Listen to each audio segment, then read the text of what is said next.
Next breaking కూడా ఆంధ్రప్రదేశ్ నుంచే. ఆ ముగ్గురు ఎక్కడ? పోలీసులకి చిక్కడం లేదు, విచారణకి హాజరవడం లేదు, నోటీసులకి స్పందించడం లేదు. ఎందుకు వాళ్ళు ఎక్కడున్నారు? ప్రపంచమే విస్తుపోయేలాగా ఏపీలో లిక్కర్ స్కామ్ జరిగిందంటోంది కూటమి ప్రభుత్వం. ఈ కేసులో ఆ ముగ్గురు దొరికితేనే అసలు గుట్టు వీడుతుంది.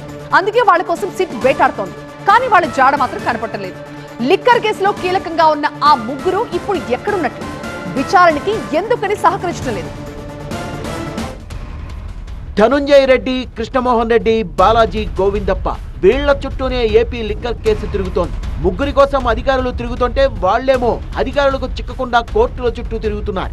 లిక్కర్ స్కామ్ లో కేసు నమోదైన నాటి నుంచి ఈ ముగ్గురు అజ్ఞాతంలో ఉన్నారు. నిన్న సిట్ ఎదుట విచారణకు హాజరు కావాలని నోటీసులు ఇచ్చినా గైర్హాజరయ్యారు. వాళ్ళ కోసం ఏపీతో పాటు తెలంగాణ, కర్ణాటకలో సిట్ అధికారులు సోదాలు నిర్వహిస్తున్నారు. ముగ్గురిపై లుకౌట్ నోటీసులు కూడా జారీ చేశారు సిట్ అధికారులు. లిక్కర్ స్కామ్ లో ఈ ముగ్గురు అత్యంత కీలకమని విచారణలో తేలడంతో అధికారులు వీరికి నోటీసులు ఇచ్చారు. వెంటనే అప్రమత్తమైన నిందితులు ముందస్తు బెయిల్ కోసం హైకోర్టుతో పాటు సుప్రీంకోర్టును ఆశ్రయించారు. రెండు కోర్టుల్లోనూ వాళ్లకు ఊరట లభించలేదు. సిట్ అధికారులు ఎప్పుడైనా అరెస్టు చేయొచ్చనే అనుమానంతో మరోసారి హైకోర్టులో ముందస్తు బెయిల్ పిటిషన్ దాఖలు చేసి అజ్ఞాతంలోకి వెళ్లిపోయారు.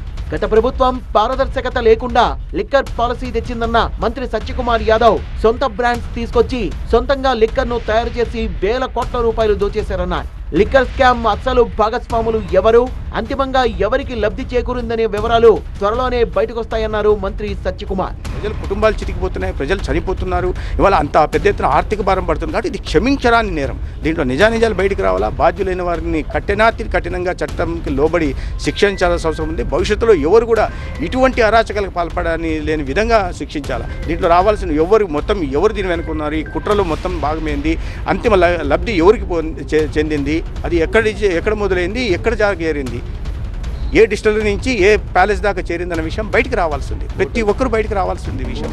ధనుంజయ రెడ్డి, కృష్ణమోహన్ రెడ్డి, బాలాజీ, గోవిందప్ప వీళ్లు నోరు విప్పితే లిక్కర్ కేసులో మరిన్ని విషయాలు వెలుగులోకి వస్తాయి. లిక్కర్ ముడుపులు ఎవరికి ఎలా అందాయనే వివరాలు బయటకొచ్చే అవకాశం ఉంది.